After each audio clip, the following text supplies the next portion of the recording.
The Still Loading podcast is brought to you by the wonderful people on Patreon. Amazing people like Stephen P., Matt aka Stormageddon, Ryan K., Eric H., Kevin from the Bit by Bit Foundation, Gilmer, and Mr. Biscuits have all been wonderful enough to support the show over there. So if you would also like to get your name read at the beginning of an episode, along with a bunch of other goodies, go over to patreon.com/stillloadingpod and check out everything it has to offer.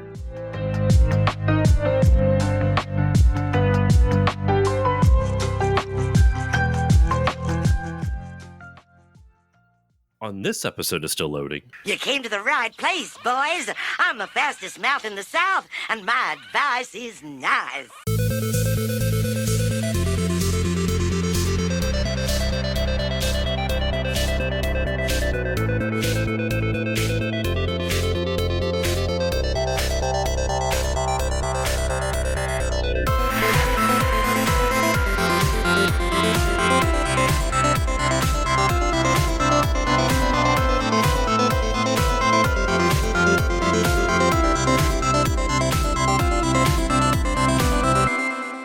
Hello, everyone, and welcome to this new episode of the Still Loading podcast. I'm your host, Josh Koval, and today's episode, we are doing some more Mario Brothers Super Show. That's right, we are continuing our watch-along, our rewatch series of the Mario Super Show and the Legend of Zelda cartoon. And joining me to watch episode 5, that's what we're covering today, episode 5 of the show, which is called the Mario Monster Mash, that's the live action segment, and Rolling Down the River, which is the animated segment. And joining me to Monster Mash and Roll Down the River is my co-host with the Mo-host, Dexter Morrill. Dex, how are you doing today? Frankenstein. Frankenstein. I was laughing so hard at that. I was watching it. I'm like, what is going on with this? There is so many moments in this episode that I had me audibly go, what the fuck are we doing here? In a good way, like in like a almost like flabbergasted way. It was insane, absolutely insane. It was great insanity. And to double back and answer that question, I'm doing great. It's Mario. It is Mario. And a little behind the scenes, listeners, if we seem a little rushed on this one, we are under a time constraint, and it's not anyone's fault except maybe a little bit my own, because freaking Dexter was ready like 40 minutes ago to record, and everything that could have gone wrong did go wrong. Yeah, I was going to say, I blame the universe. Yeah, the universe really has it out against us today. But in any case, we are here to talk the Super Mario Brothers Super Show season. Well, there's only one season, but episode 5. And as always, it begins with a live action segment. And this live action segment is called the Mario Monster Mash. And as usual, this is a very quick explanation of what's happening. Luigi's asking Mario, like, why would they basically have this box, because they're holding it for some scientist guy. And they're like, who is this guy? We're like, I don't know. It's Dr. Frank and Stein from Pennsylvania. And Luigi goes, you numbskull, or whatever he says, you lasagna meatball. Head meatball. You meatball. That's Frankenstein from Transylvania. He's like, so what? We'll talk to Mr. Stein. And then then Luigi goes, say it really fast. And Mario goes, Frankenstein. And he's like, no. That's too fast. Say it a little bit slower. And then they start chanting, Frankenstein, Frankenstein. It finally,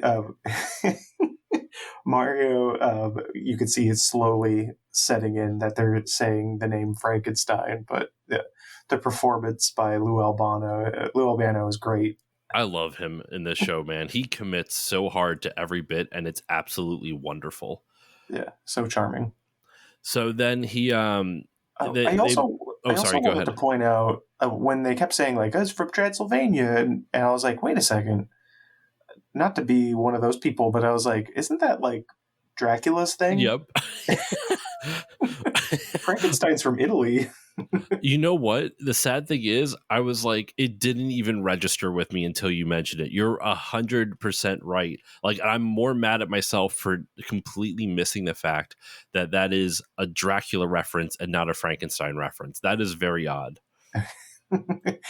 To be honest, it did take me a minute to like, wait a second.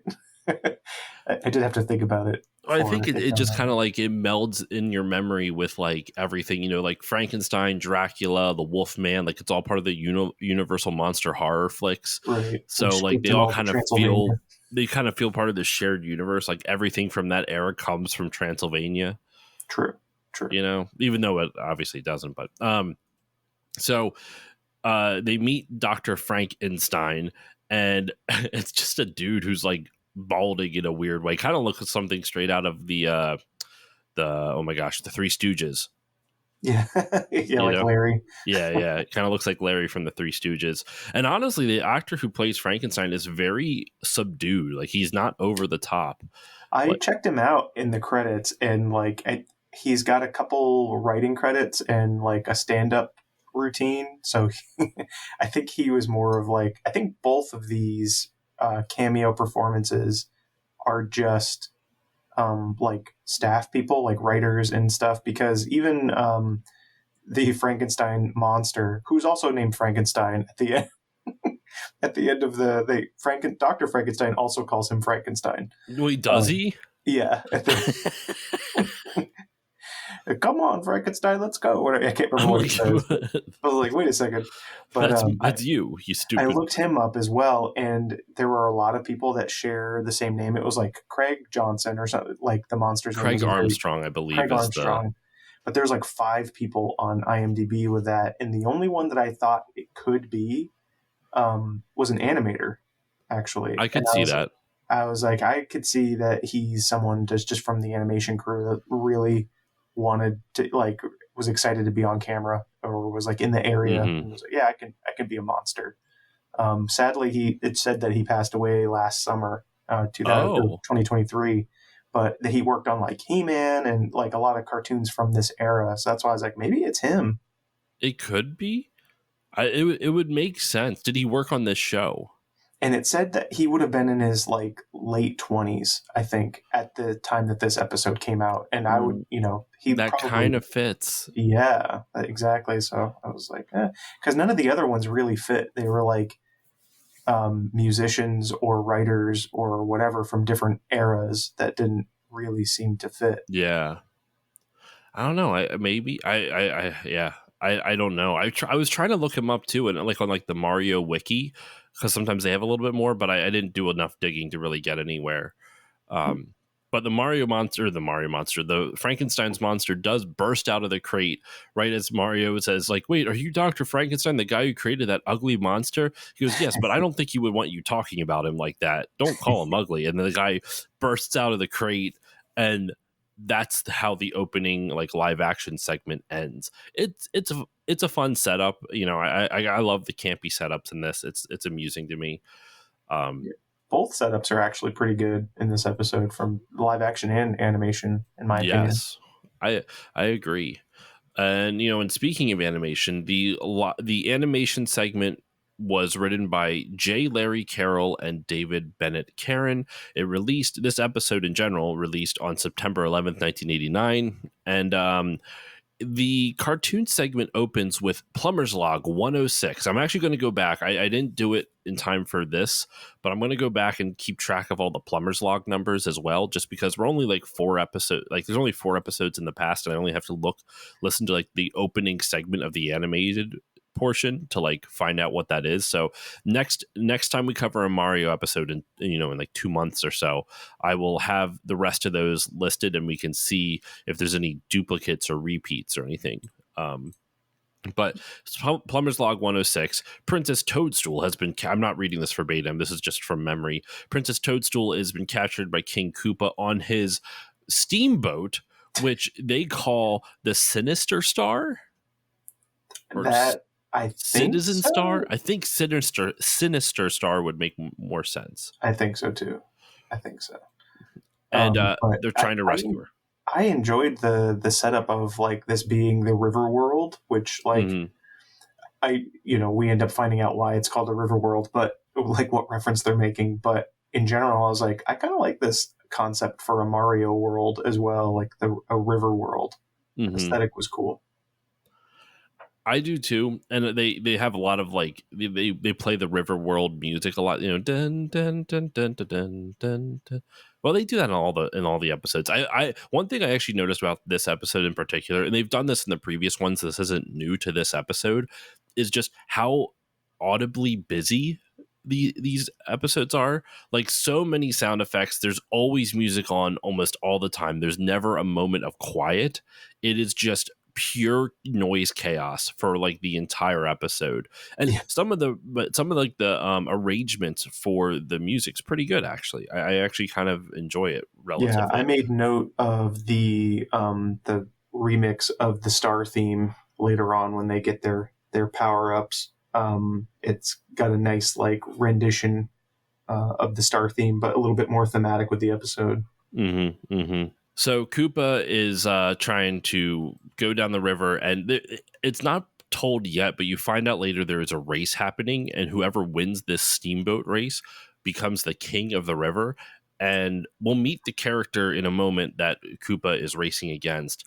But basically, he's talks to like a Mauser, like a pirate version of Mauser, and tells him that they have to keep an eye out for Mario and his people. I think this is one of the first insults. The pinhead plumbers is one of the first insults with this.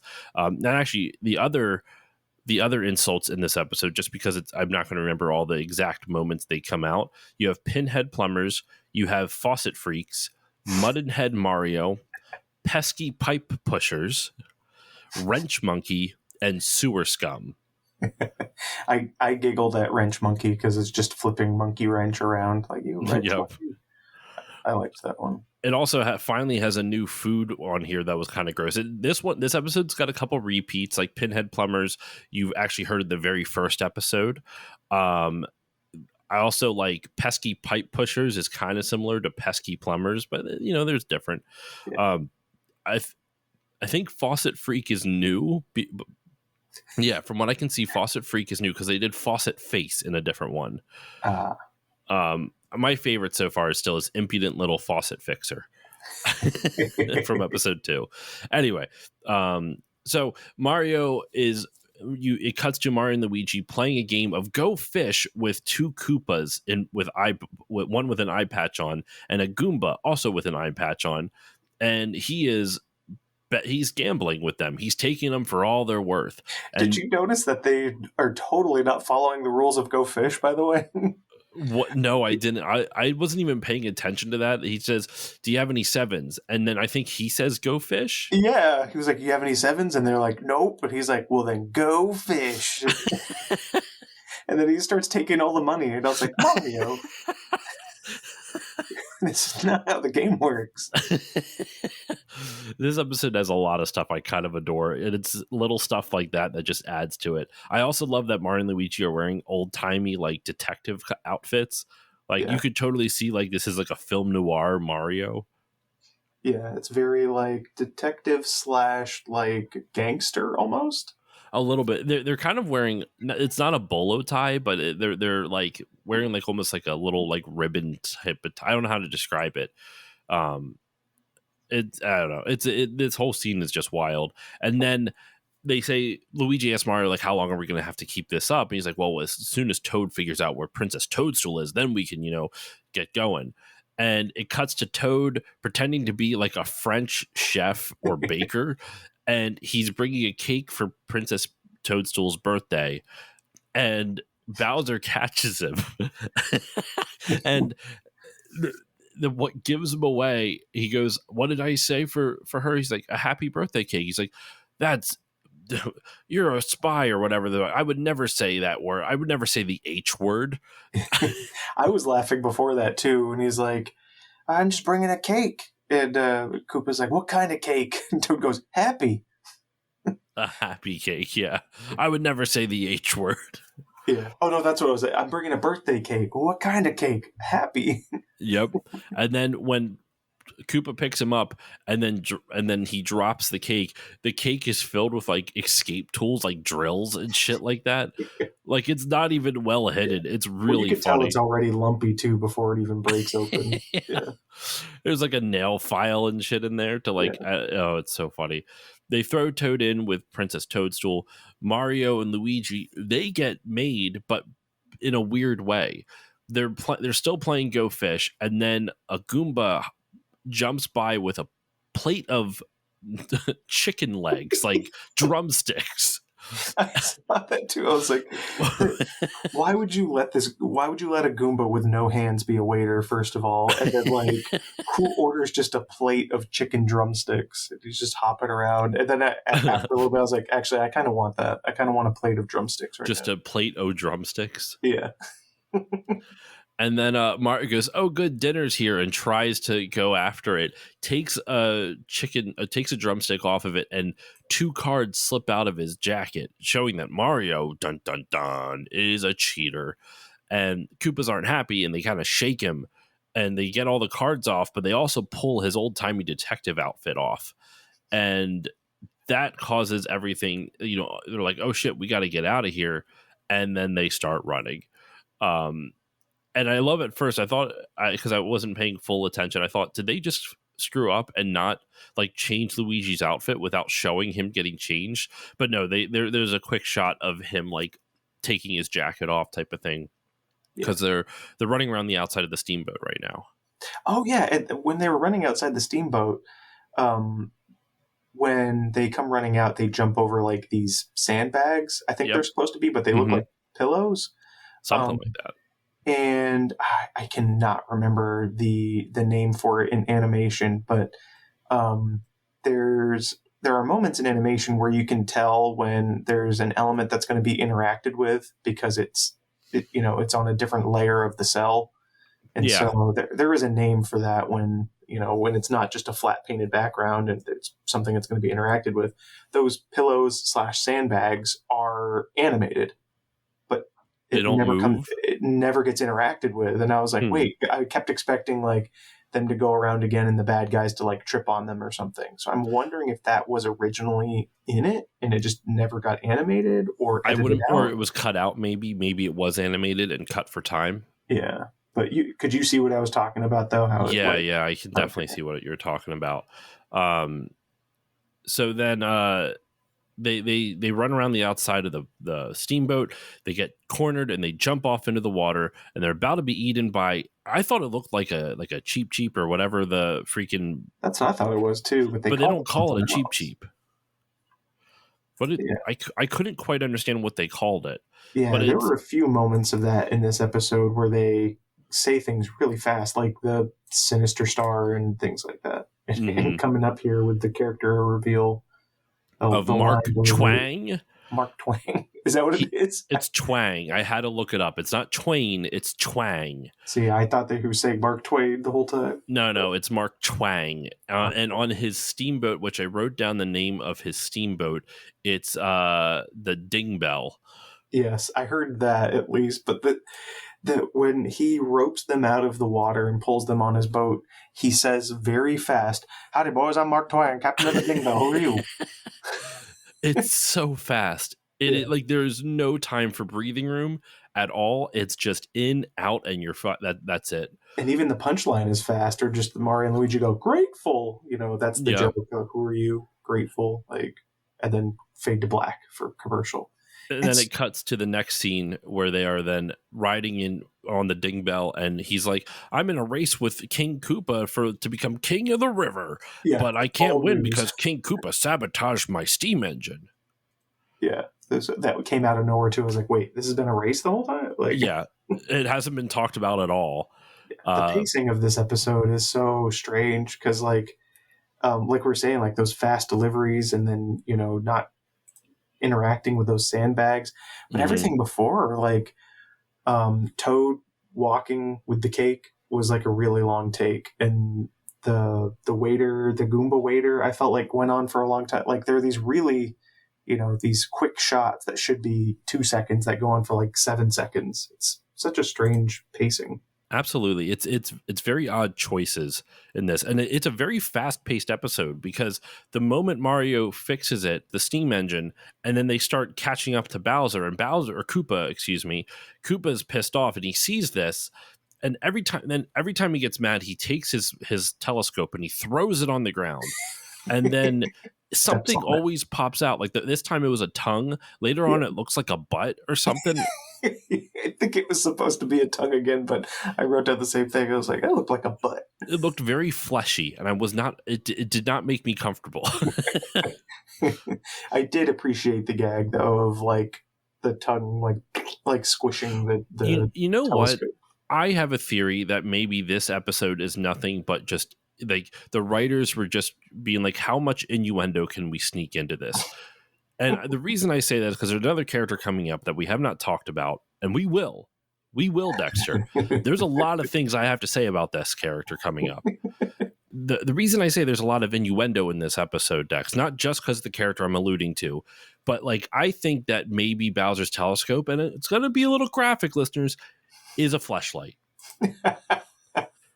Tongue comes out of it earlier, and I'll be honest, when the butt part comes out, I actually thought it was maybe something else. Is this where we say the cartoon did it first? Because did those exist in 1989? Did Mario invent the fleshlight? That's what we're positing right now. We just discovered it. You heard it here first, everybody. You know what? Fuck it. Yeah, he did it. Mario did it first. See, Nintendo's worried about hiding the Hornio Brothers movie. They should be looking into this. The Hornio Brothers movie? Yeah, you didn't hear that they bought that so that no one would ever get to see it? No, I've never even heard of that. It's a Ron Jeremy movie. Are you shitting me? No. Oh my god, that's funny. Then Ron Jeremy, that he looks like a shitty Mario. So okay. Oh my fuck. Okay. So moving on. We'll get to why this episode's filled with more innuendo in just a moment. Mark Twang and the Mario Bros are catching up to Koopa, and Koopa says, "That's it." What does he say? He's asking for a special bomb, a black pit bomb. Yeah, this was cool. And I was like, "What is a black pit bomb?" And it's in this special like chest. They open it up. They get this just a normal looking bomb, maybe a little bit bigger than what you're used to in the cartoon.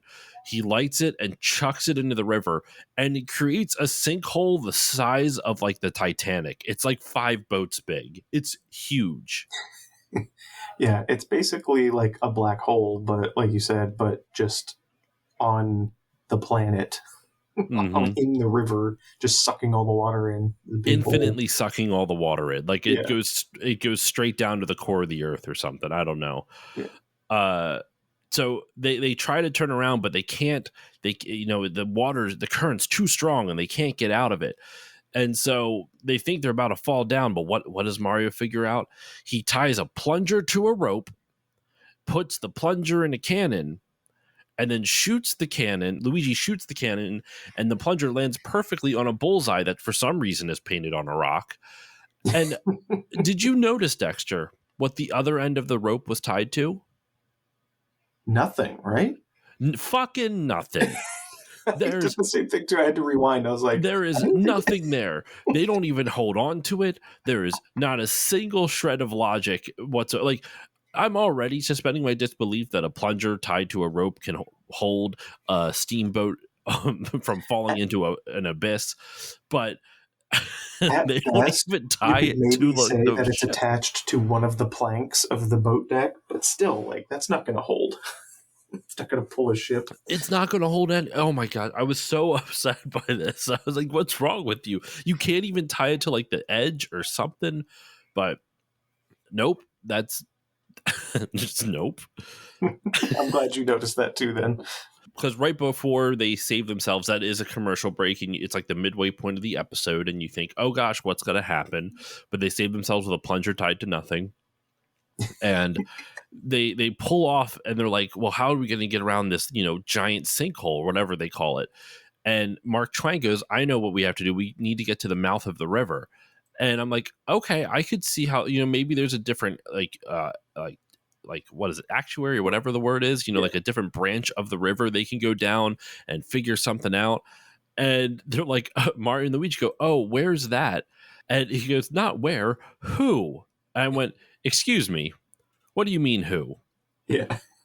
And we are gonna find out who. they go to the mouth of the river, which is not a physical location, but an actual person. And you see this basically like this little like, wagon hut type of thing. Like it's a little one of those like, huts that you see like almost like what's the proper, I guess, Romani, like you see in stereotypes of like Romani people, Right. I don't want to say the other word that they use for that Right. we don't use anymore, but like it's pulled by a wagon and it's got like or pulled by a horse, excuse me, it's got wheels on it and you can set it up like it's a little house and you read fortunes out the back of it. It's a bit of a stereotype, right? Oh yeah. But before you even get to see her, these are the lines that she says. You're like, she goes, "You come to the right place, boys. I'm the fastest mouth in the South, and my advice is nice." And my only line, what I wrote down in my notes here, I'm like, "What the fuck are we even doing here? What is this?" And when they're asking her, basically, she's just there to give advice to guide them in the next direction. But she's the fastest mouth in the South. And there's another line later on when they ask a question, and she goes, "Take it straight from the mouth, boys." Like, did they really need to just throw a blowjob character? That's not a blowjob joke. It's a blowjob joke, yes, but that's her entire character. And even if you look at her design, she's just basically like 80% mouth. Yeah. This is true. Yes. It's what if the Audrey 2 from Little Shop of Horrors like was more of anthropomorphic, I guess. The fastest mouth in the South. I can't get over that, Dexter. Yeah, I was like, I feel like aside from the characterization before that you were saying, like where they find her and everything and what she's up to when they find her, it's like I feel offended. Like I don't know who I'm offended for, but I feel offended by this character. I don't know if I feel offended, but I feel uncomfortable. That's for damn sure. Maybe that's a better word for it. I'm like, I don't like the fact that there's a children's cartoon talking about having the fastest mouth in the South and to take it straight from the mouth. And later on, she calls herself Madam Mouth. And it just, I don't understand this, Dex. And I didn't understand this solution either that she gives them because you're a plumber, just redirect she's essentially telling them to redirect the river by building a whole series of pipes to suck up all the water and put it in a different spot when all they actually did was just build a fucking rock wall.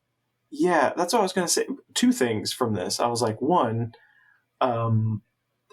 she makes that sound way easier than it is. Like, yeah, even seeing it, I'm still do not understand the physics or logic behind what happened. And then the second thing is that would take so long that there's no way they would catch up in this race, whether it was the pipes or the rocks or whatever that they were setting up. I was like, that would take so long for what they showed.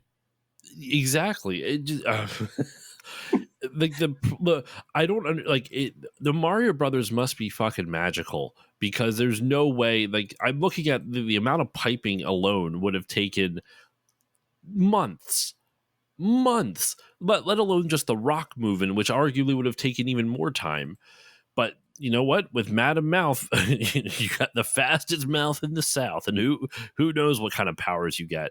She even gives them magic amulets in just a little bit. Which what did she call them? These magic doodads are more powerful than pasta. Yes, pasta power.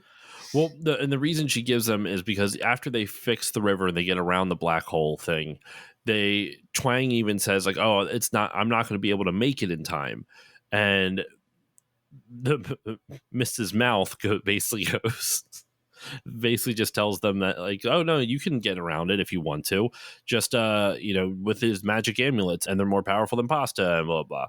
And at first I was like, how do these things actually help them? And in all honesty, they don't really do anything to help them get there faster. Mario and Luigi are just jumping on the sides of, like, I guess, like the rotor or something like that. Like there's Right. like For the pieces of water wheel. wood, Yeah. yeah, next to the water wheel, and they're just jumping on him to make him go faster. Like, well, Mario knows how to jump. He doesn't need special powers to be able to do better with that. You know what I mean? Right.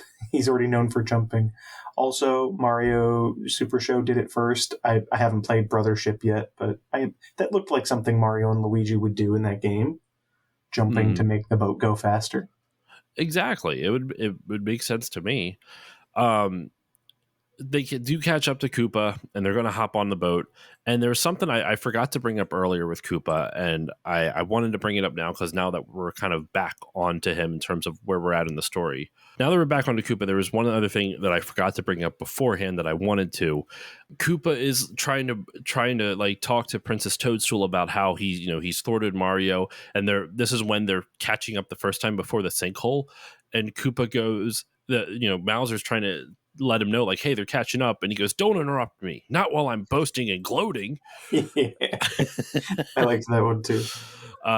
Anyway, so Mario and Luigi jump on the boat. They are able, with their special amulet power, they lift Bowser up, and they think the day is saved, even though there's still a bunch of bad guys everywhere, and just lifting up Bowser, I don't understand how that stops anything, but apparently it does, or Koopa. But Koopa takes their amulet. They suddenly lose their strength. They fall down. And now Mario is being forced to walk the plank, and this is where we get to hear Mario's like food cravings that we've been keeping track of.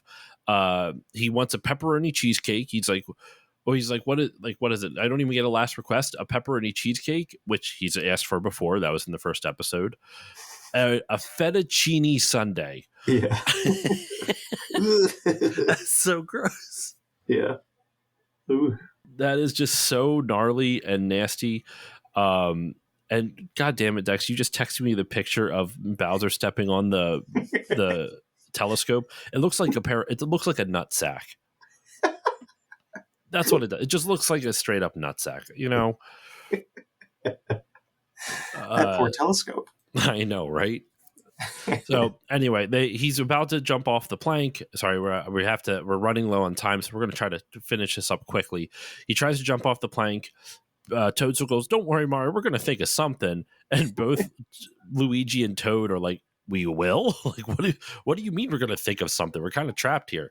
And that's when the fastest mouth in the South comes to the rescue. Maybe I shouldn't have used the word "come" on that one, but she arrives to the rescue. The internet needs to clip that. Yeah. No, we're keeping that in, of course. Shooting turnips, white turnips, shooting a load of turnips. right out of the cannon. Right out of the cannon. And they bounce off Bowser, or Koopa, excuse me, and that they're able to like basically stop that stops Koopa. It thwarts him. Toadstool then takes control of his Sinister Star steamboat, drives it directly into the stand, launching Koopa into a sandbank and getting stuck there. And that's how they thwart the evil King Koopa. And it cuts back to then Mark Twang wins the race. It cuts back to his house where looks like they're drinking root beer floats, and the fastest mouth in the South comes out with a catfish pizza, and Mario goes, "I don't think I'm hungry," and that's how the cartoon ends. I know I went through that very quickly. Anything you'd like to comment on before we go back to the final live action segment? I would just say, to credit Mario, the catfish literally looks like a fish with a cat head on it, so I don't blame him. Yep. Oh, and someone at some point says, I think it was at the mouth when she shoots the radishes, says, "I'll plug your pipes." Someone says that at some point. I wrote the quote down on here because I thought it was inappropriate. Someone says, "I'll plug your pipes"? Yes. I didn't catch that. I can't remember. Maybe it was. That's what.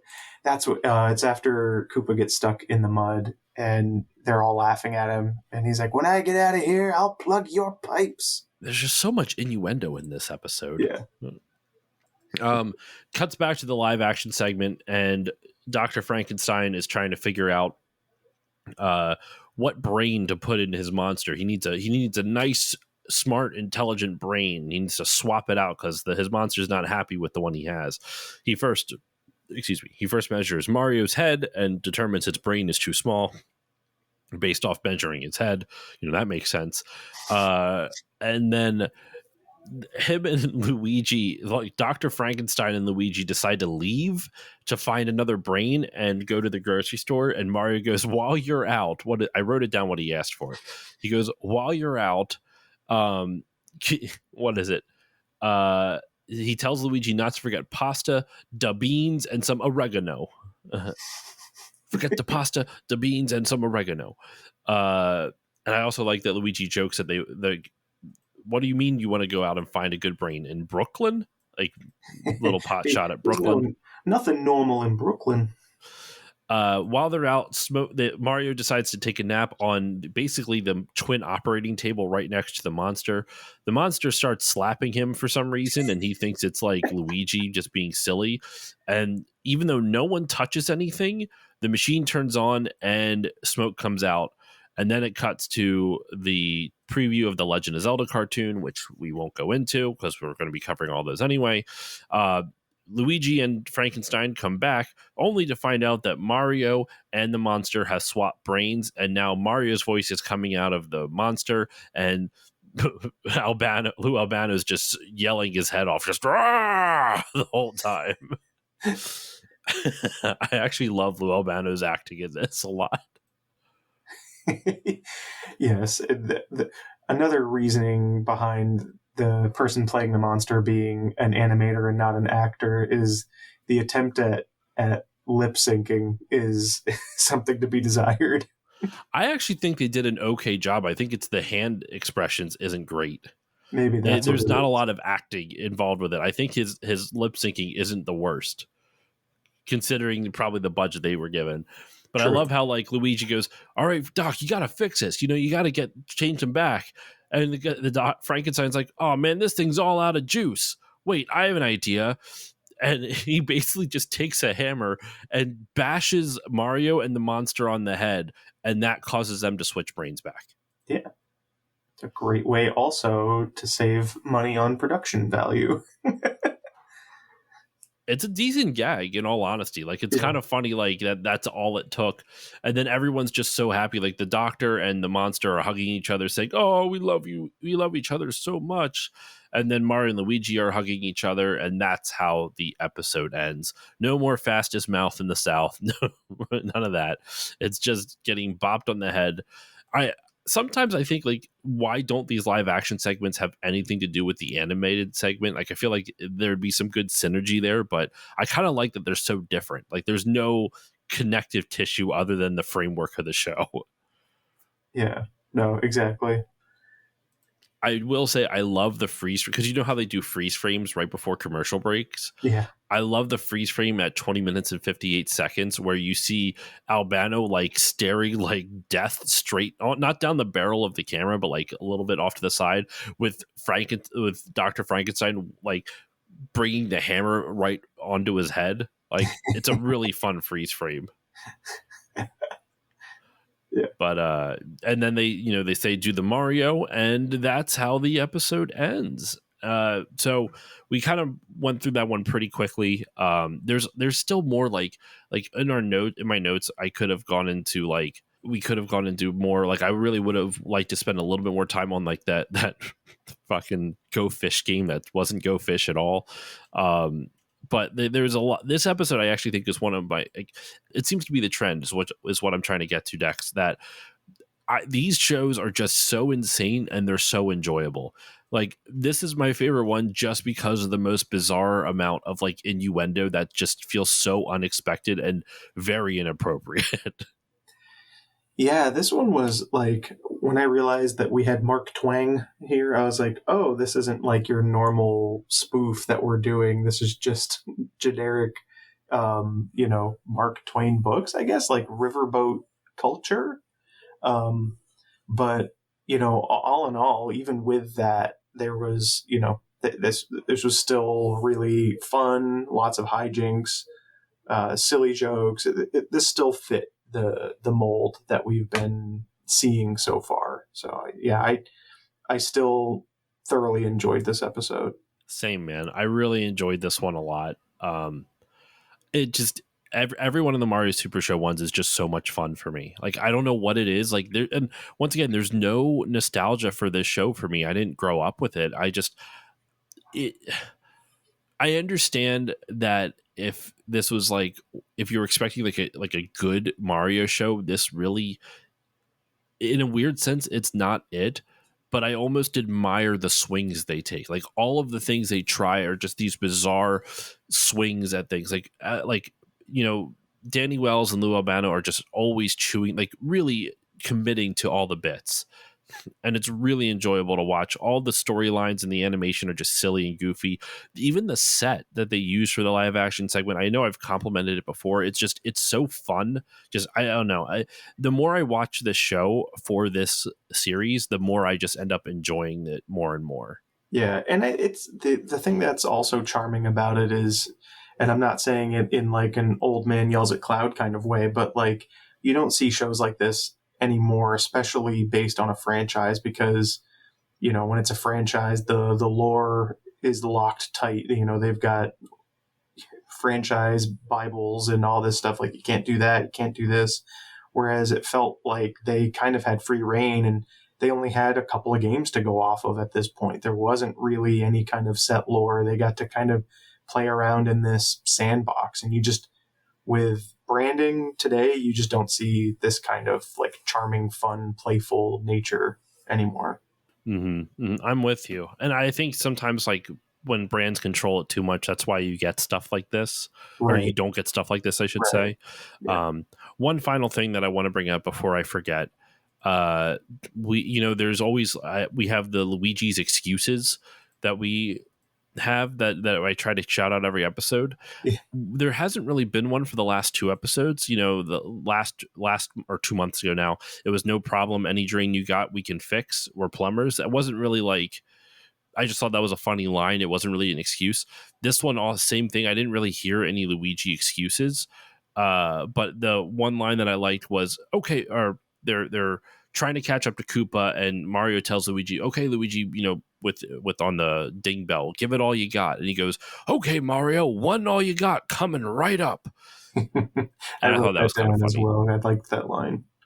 So, well, that will do it. That will wrap up this episode, though, Dex. And sorry, listeners, it's a little bit shorter, but life's been busy. We are recording this in December, which is obviously the holidays, and there's a lot going on in both our lives. But we were able to get this episode in just in the nick of time. So, Dex, as always, thank you for joining me. Always a pleasure having you on.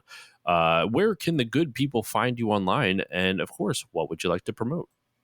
Awesome. Yeah, you can find me on most of the social medias. I gotta do more stuff on Blue Sky. I kind of have let that slip, but I'm on there. I'm on Twitter, Instagram, Facebook. You can find me. Just search my name, DexterMorrill. I usually share my own artwork and video game history things. Right now, very, very, very early in the process, I will be the promotional artist for Indie Fest in North Carolina. There's Nice. very early workings of that. That won't come around until May of 2025, but you got to get these kind of marketing things done early. But just thought I would share that. I got some good news yesterday before recording that I'm being brought on for that. So other than that, you'll find my work on those different social media platforms. All right. And as usual for myself, you can follow me on Facebook, Blue Sky, Threads, Twitch, Instagram at Still Loading Pod. I still have my Twitter account, but it's not active and it's locked. But if you feel like following me over there, you can request a follow, and I check it periodically to add people. But I'm kind of inactive over there. You can follow me at all those locations at Still Loading Pod. I'm most active on Blue Sky, so if you're really interested, you can follow me there. If you're really interested, check that out. If you want to support the show, you can do so in a number of ways. You can give it a 5-star rating or review on whichever podcasting app you use. That really does help people find the show, and it lets me know what y'all are thinking. I would really appreciate if you took some time and wrote a review and hopefully give it 5 stars if you like what you've been hearing. You can also support the show monetarily. There is a patreon.com/stillloadingpod. For only $1 a month, you get all the episodes a little bit earlier with better audio quality and patron voting rights, which in a few weeks there's going to be my big backlog month poll, which will basically, I put 16 games up there, and people and my patrons can vote for as many of the games as they want. And the 4 games with the most votes will get chosen for my backlog month in October. So I have 10 months or so to play those 4 games, and it's my patrons who help choose them. And there's also a quarterly Patreon poll, which will also be going up pretty soon, which will also help guide the direction of the show. So that's all at $1 level. For $3 a month, you get everything in the previous tiers, plus patron shoutouts, which you heard at the beginning of this episode. For $4 a month, you get everything in the previous tiers, plus 2 mini bonus episodes. And for $5 a month, you get everything in the previous tiers, plus access to Still Family, my monthly Fast and Furious movie podcast, where all the guests who join me on those episodes aren't just friends, they're family. So if you would like to check out all that, plus my Still Bonding, my monthly movie James Bond podcast, which has since ended, that's all at the $5 tier. There's a ton of stuff over there, and we've already covered every James Bond movie. There's 25 episodes of that already, 26 actually with the ranking, and then Still Family is starting up right now. So that's all over at patreon.com/stillloadingpod. But that's it. That's all the plugs I got for y'all. That's it for this one. Dexter, thank you once again for joining me. Thank you. And with all that said, listeners, do the Mario.